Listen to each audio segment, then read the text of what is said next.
Nota ini saya ada upload dalam website. Okey, cuma mungkin contoh yang di bawah tu tidak ada. So saya harap pelajar boleh buat print screen dan buat nota sendiri.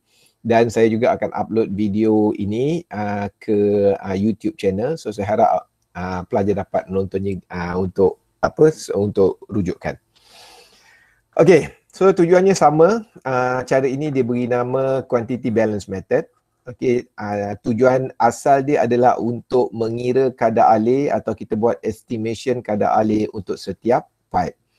Okey, perkara yang utama yang mesti kita faham di dalam quantity balance method ini ialah kita kena faham bahawa untuk setiap junction di sini, okey, kita perlu faham bahawa input mesti sama dengan output.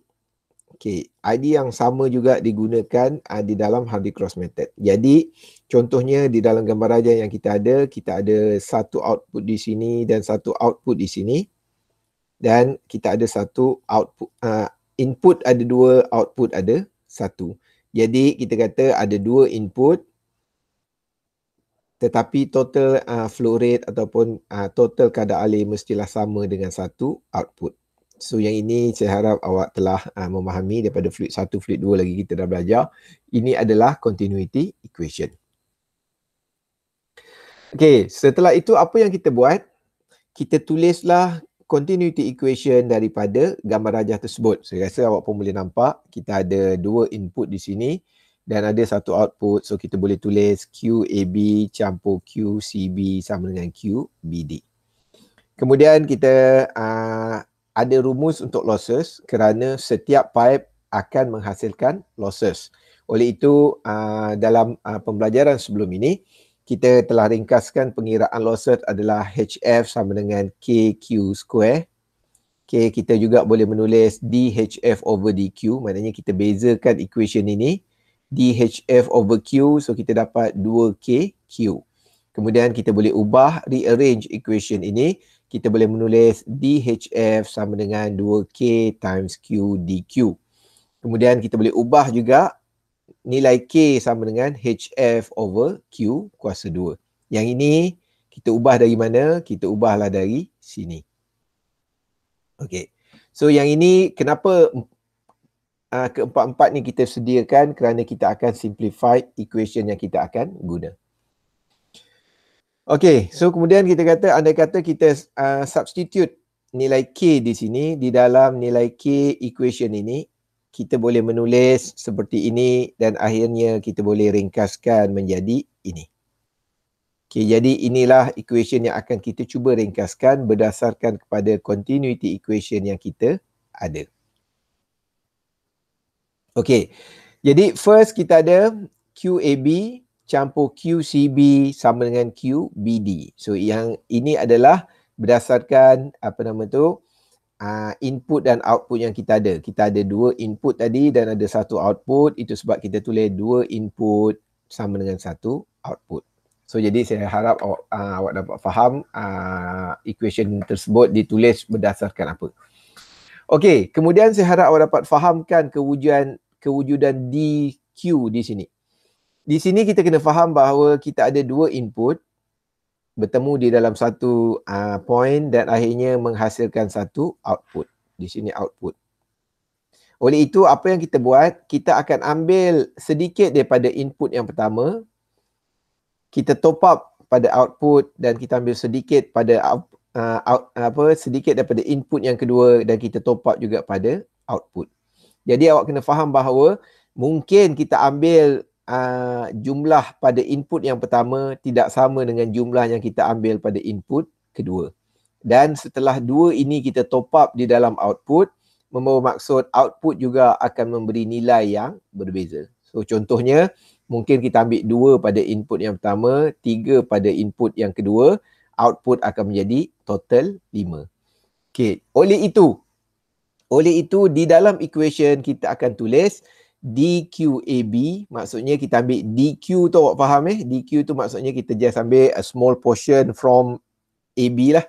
So jadi kita kata DQ, kita tolak DQ untuk AB, di sini kita tolak DQ untuk CB dan di sini kita campur DQ untuk BD. Okay, ini berbeza dengan Hardy-Cross method. Hardy-Cross method kita kata total clockwise kita ambil delta Q and then kita top up pada counter clockwise. So kita masukkan nilai yang sama. So jadi di dalam Hardy-Cross method awak akan nampak delta Q di sebelah kanan dengan delta Q di sebelah kiri adalah constant. Tetapi di dalam quantity balance method awak kena faham kita mengambil sedikit bahagian daripada setiap input, oleh itu kita kena beri notation yang jelas. Awak tak boleh nak tulis DQ di sini, DQ di sini, DQ di sini. Kerana kemungkinan input pertama dengan input kedua mungkin awak ambil nilai yang sama.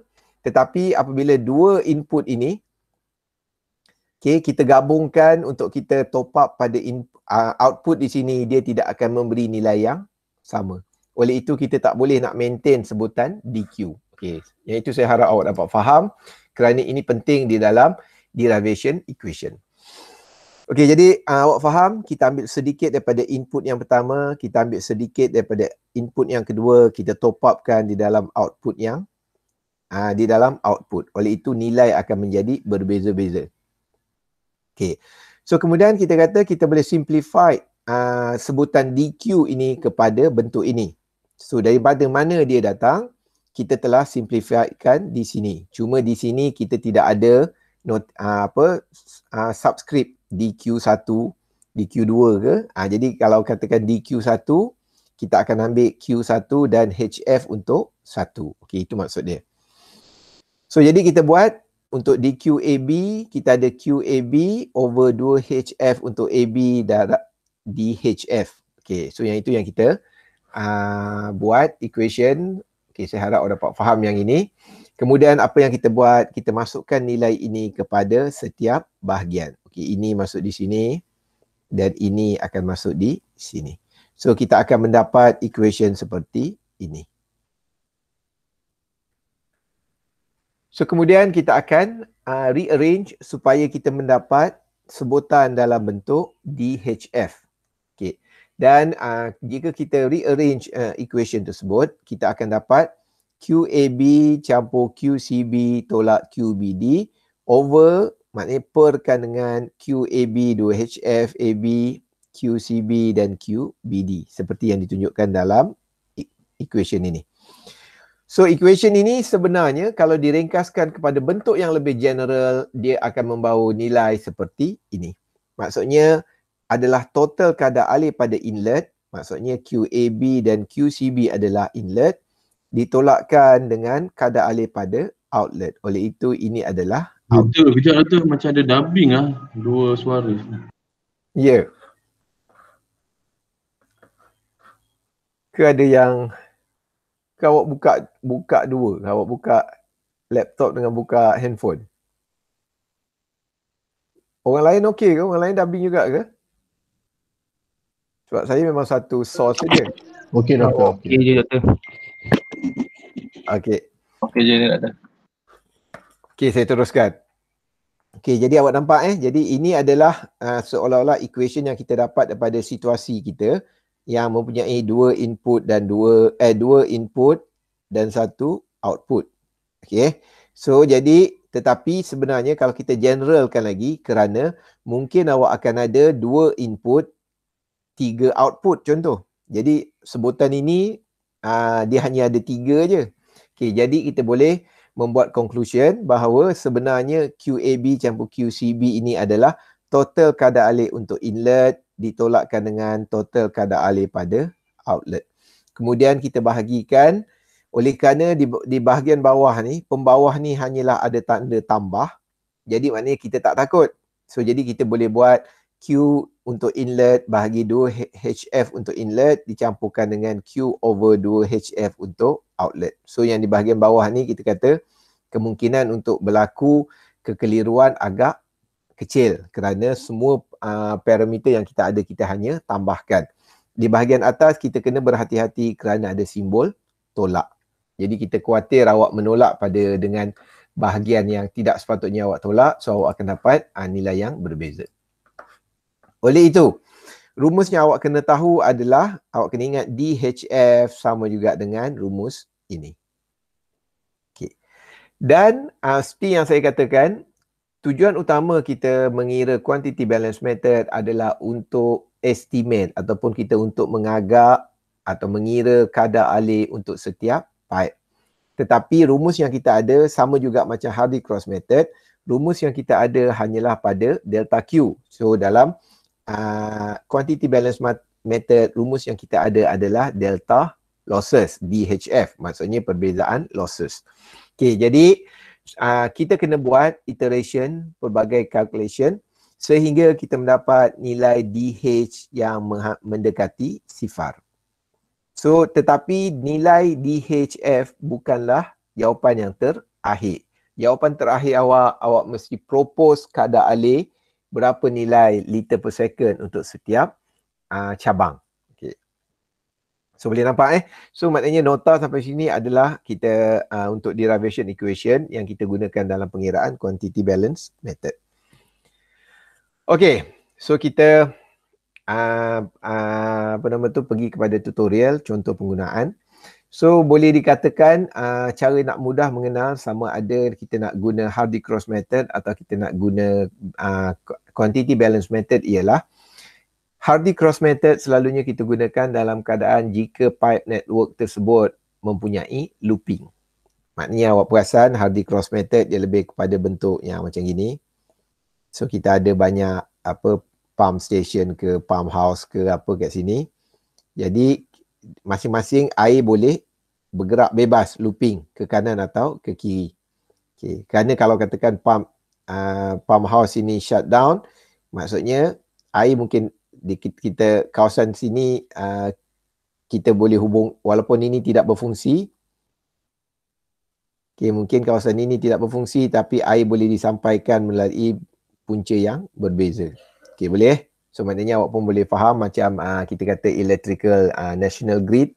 Kalau ada kawasan yang maknanya power station yang rosak ke sebagainya, kita kata kita masih lagi boleh dapat supply. Macam itulah maksudnya network. Dan dia adalah lebih kepada yang kita boleh buat looping. Tetapi ada satu jaringan mungkin dia ditunjukkan di dalam gambar rajah ini. Maksudnya daripada satu sumber pergi kepada satu persimpangan dan dipisahkan kepada 3 pipe. Okay, jadi dalam keadaan ini kita kata tidak sesuai untuk kita gunakan Hardy-Cross method kerana kita tidak dapat mengira looping. Dia tidak ada loop.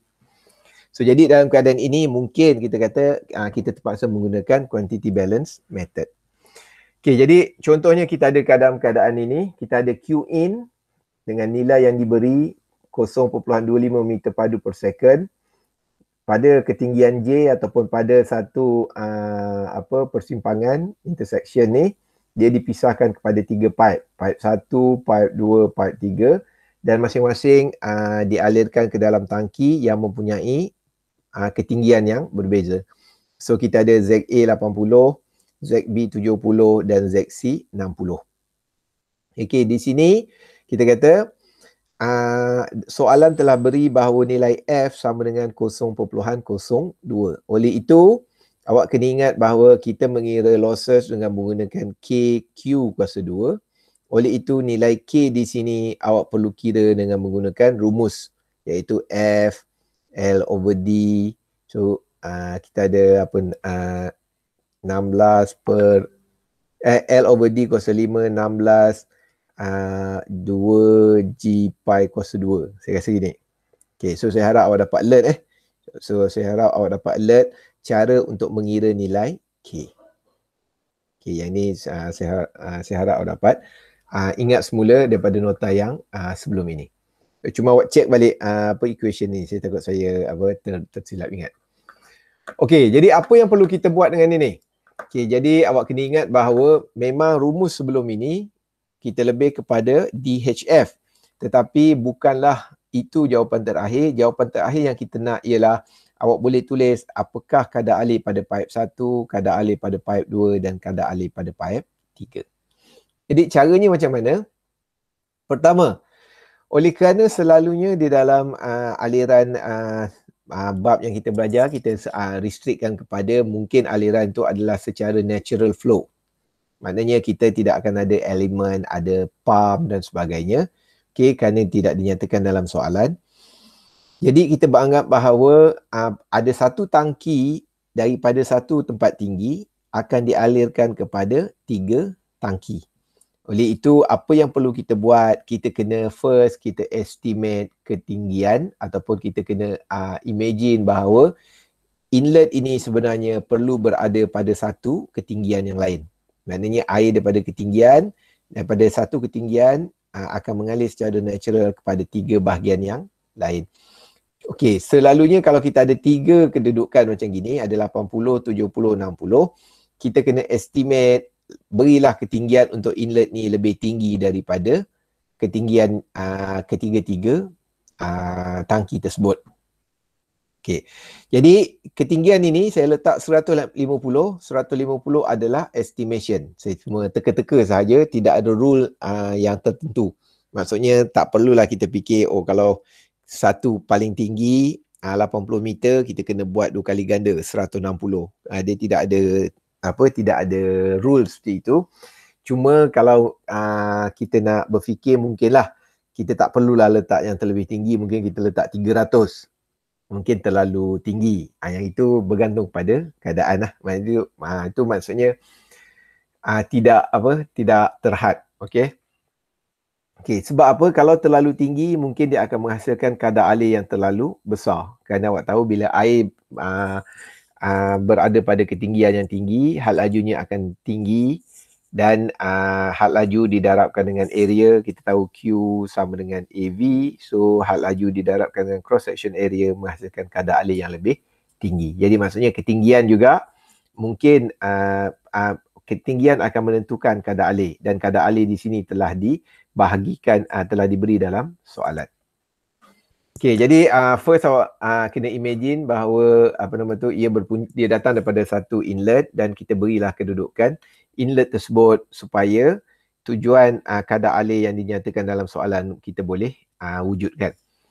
Okey, step yang kedua, pastikan awak boleh mengira Bernoulli equation. So Bernoulli equation ini awak kena pastikan dengan melihat streamline ataupun aliran yang berlaku. So oleh kerana kita ada 3 pipe di sini, jadi sebenarnya awak kena fikir bahawa aliran hanya berlaku daripada inlet pergi ke A, daripada inlet pergi ke B, dan daripada inlet pergi ke C. Oleh itu, Bernoulli equation awak boleh buat hanyalah comparekan antara inlet dan A, inlet dan B, dan inlet dan C. Awak tak boleh nak simply buat Bernoulli equation untuk A kepada B, A kepada C, atau C kepada A. Okay, kerana apa? Kerana aliran tidak mengalir daripada A ke B. Okay, yang itu saya harap awak dapat imagine. Kerana banyak kesilapan Bernoulli equation kalau setakat awak just nak comparekan point yang awak nak pilih. So itu agak bahaya. Awak kena faham atas dasar apakah Bernoulli equation itu dibuat. Okay. So oleh kerana kita kata kita boleh compare inlet dan A, B, C. Jadi kita bermula dengan point A. So jadi dengan point A, apa yang kita boleh kita buat ialah kita menulis Bernoulli equation. So kita ada pressure, velocity dan ketinggian. A pun kita ada pressure, velocity, ketinggian, elevation, dan kita ada losses. So losses ni adalah HA. So kita anggap bahawa pressure pada inlet adalah atmospheric dan pressure pada outlet juga adalah atmospheric. So velocity pada permukaan inlet kita akan anggap sama dengan kosong. Yang ini kita telah belajar dalam fluid mekanik 1. Dan ketinggian Z untuk inlet adalah 150. Kemudian had laju dengan anggapan had laju pada A juga. Kalau awak tengok, kita akan refer kepada permukaan cecair di sini. Oleh itu kita anggap had laju apabila dia sampai pada titik A, had laju juga akan kosong. So jadi kita buang pressure dan velocity. So kita hanya boleh dapat ketinggian Z adalah 150 dan ketinggian A adalah 80. So jadi kita boleh tulis bahawa losses untuk A adalah 70, iaitu 150 tolak 80. Jadi kita dah faham pengiraan tersebut. Kita dapati bahawa kita boleh mengira dengan mudah untuk losses B dan losses C. So maknanya kita ada HB 80 dan HC adalah 90. Okay, saya harap awak dapat faham pengiraan ini. Kemudian apa yang kita buat ialah kita membuat table supaya pengiraan kita agak teratur dengan tujuan supaya pengiraan rumus yang kita telah derive sebelum ini dapat dilakukan dengan mudah. Okay. So berkenaan dengan K di sini, dalam soalan saya tak beri panjang, saya tak beri diameter pipe, so abaikan yang itu, anggap sahaja dengan F sama dengan 0.02, L yang tertentu, diameter yang tertentu. Kalau awak kira, awak dapat nilai ini. Okey, boleh So saya terlupa nak letak dalam gambar rajah. Okey, jadi berkenaan dengan nilai K ni saya rasa tidak ada masalah. Kita boleh mengira nilai K berdasarkan dengan rumus F, L over D kuasa 5 dan sebagainya. Okey, anggaplah ini nilai yang telah kita kira. Kemudian kita buat satu lagi kolom berkenaan dengan value HF yang kita ada. So value ni kita dapat daripada mana? Kita dapat daripada nilai ini. Jadi kita masukkan 70, 80, 90. Kemudian kita boleh estimate kadar alih dengan menggunakan rumus ini. So daripada mana kita dapat rumus ini? Rumus ini adalah HF sama dengan K Q kuasa 2. Jadi kita bawa H over K, Q adalah punca kuasa. So kita kira kerana kita ada losses, kita ada untuk A, K pun kita ada, and then kita boleh dapat nilai. So kemudian kita mencari nilai Q over 2HA. So kenapa kita pilih Q over 2H ni? Kerana di dalam rumus kita ada nilai tersebut. Q dibahagikan dengan 2 HF. Jadi kita tujuan table dibuat adalah untuk memudahkan pengiraan. Jadi kita kira juga Q over 2H, K losses. So Q kita dah dapat di sini. H ni adalah losses, so kita ada dapat di sini. So kat ini Q 0.082 bahagi 70, so kita dapat nilai ini. So awak kirakan untuk ketiga-tiga pipe tersebut. Okay. Cuma kerana kalau kita tengok balik dalam equation, kita ada Q in over 2HF untuk in. Okey, boleh. So yang ini, di dalam keadaan kita ini, kita kena anggap bahawa Q in dibahagi dengan 2H in sama dengan kosong. Kerana apa? Kerana kalau kita lihat Bernoulli equation, kita P dah tak ada, velocity pun dah tak ada, so kita ada Z sahaja. So jika Z input adalah 150 dan A ini adalah dirinya sendiri, maksudnya Z dia pun adalah 150. Jadi maknanya kalau 150 tolak 150, kita akan dapat losses yang sama dengan kosong. Okay, jadi saya harap awak dapat faham kenapa kita beri anggapan bahawa Q in over 2H in ini sama dengan kosong kerana kita anggap bahawa losses sebenarnya tidak berlaku. Oleh itu kita anggap dua equation ini kita boleh anggap sama dengan kosong. Walaupun mungkin awak akan kata kosong duduk bawah dia jadi infinity. Okey, maknanya awak kena faham dalam satu ketika. Okey, kita walaupun kedudukan kosong itu di bawah, kita beranggapan bahawa nilai itu sama dengan kosong. Kalau tak, dia akan merosakkan ke semua equation. Okey. So kemudian kita isikan nilai. Maksudnya first kita ingat balik equation kita. Kita ada DHF sama dengan Q in tolak Q out dibahagikan dengan total Q dibahagikan dengan 2 HF. Oleh itu kita ada in dan kita ada tolak out adalah 3. Okay, sewaktu kita buat derivation tadi kita ada 2 inlet, 1 outlet. Jadi kita inlet tu kita tambah. Okay, dan outlet tu kita ada 1 sahaja. So dalam soalan ni kita kata inlet ada 1, outlet ada 3. So kita tolakkan dengan 3 outlet. So kita isi, Q in di sini telah diberi dalam soalan sebanyak 0.25. Jadi kita masukkan 0.25 dan kita tolakkan pada outlet 1, outlet 2 dan outlet 3 dan Q in over 2 H in kita dah anggap sama dengan kosong dan kita ada satu nilai yang lain. Untuk 3, kita ada 3 nilai yang lain. So, kita kira sebagai 8.67 meter. Okay. Jadi, apa yang kita dapat di sini, kita dapati bahawa, sebenarnya losses kita ada pertambahan sebenarnya. kan saya cakap tadi equation yang kita gunakan adalah equation untuk mencari losses, tetapi kita menggunakan losses tersebut untuk menentukan kadar alih. So kadar alih apa yang terbaik ialah apabila kadar alih tersebut menghasilkan losses equal to 0. Sekarang ni losses kita ada nilai 8 meter. So bermaksud mungkin estimation kita yang 150 meter tu adalah salah. Jadi apa yang kita perlu buat, oleh kerana jawapan ini adalah positif, jadi kita campurkan dengan nilai 150 yang kita telah kita berikan di peringkat awal. Okay, so yang ni elevation of point J ni saya salah tulis, dia sebenarnya adalah elevation of inlet. Okay, so kita dapat 158.67. Tetapi jawapan ini kita kata tidak lagi muktamad kerana apa? Kita kena buat confirmation of calculation. So macam mana nak buat confirmation of calculation? Kita buat juga table seolah-olah kita ulang balik pengiraan yang tadi. So maknanya kita akan dapati bahawa ketinggian kita sebenarnya bukan 150, 158.67. Kita dapat nilai untuk ketiga-tiga pipe tersebut. Okay, nilai K di sini kalau awak tengok kekal, dia adalah constant. So nilai Q akan berubah sedikit kerana kita telah mempunyai nilai HA yang berubah. Dan Q over 2HA juga berubah. Lagi sekali kita masukkan di dalam equation DHF ni dan kita dapati bahawa jawapan dia sama dengan kosong. Okey, oleh kerana kita telah mendapati bahawa DHF telah sama dengan kosong, maka ini adalah jawapan yang terbaik. Tetapi awak ingat, jawapan awak bukanlah nilai DHF sama dengan kosong.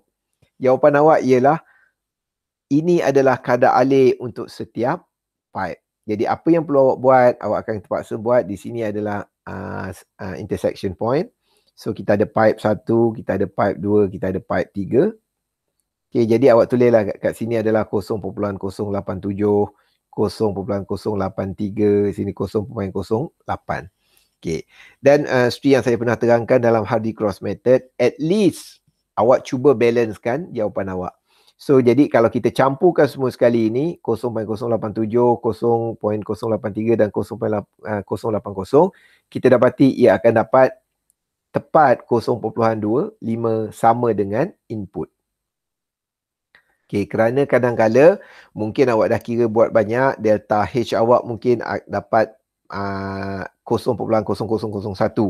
Okey, ia menyebabkan salah satu bacaan ini mungkin akan berbeza sedikit. Mungkin sebenarnya awak dapat 0.087 ni adalah 0.089 katakan. So pada saya di sini, okey, awak kena bundarkan menjadi 87 supaya bila dia kita campurkan di sini, dia akan menghasil jawapan sama dengan input.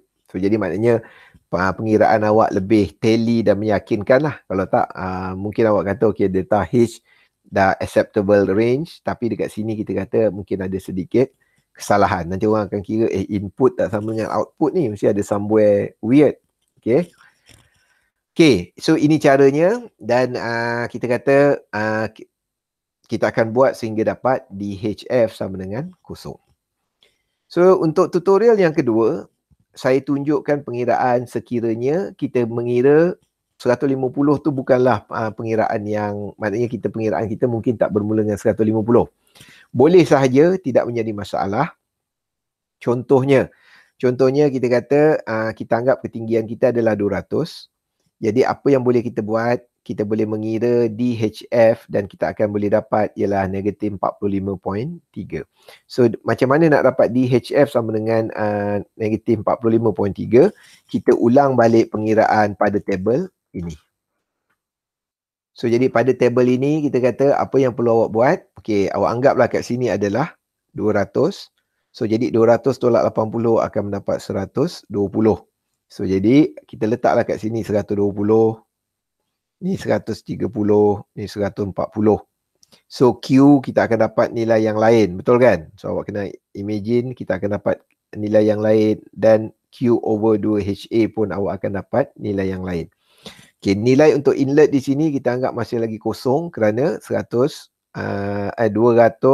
akan ditolak dengan 200. Okay.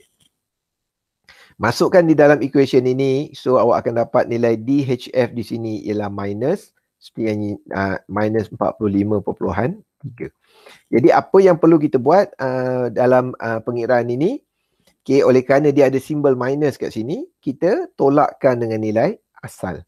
So 200 tolak 45.3, 154.7 meter.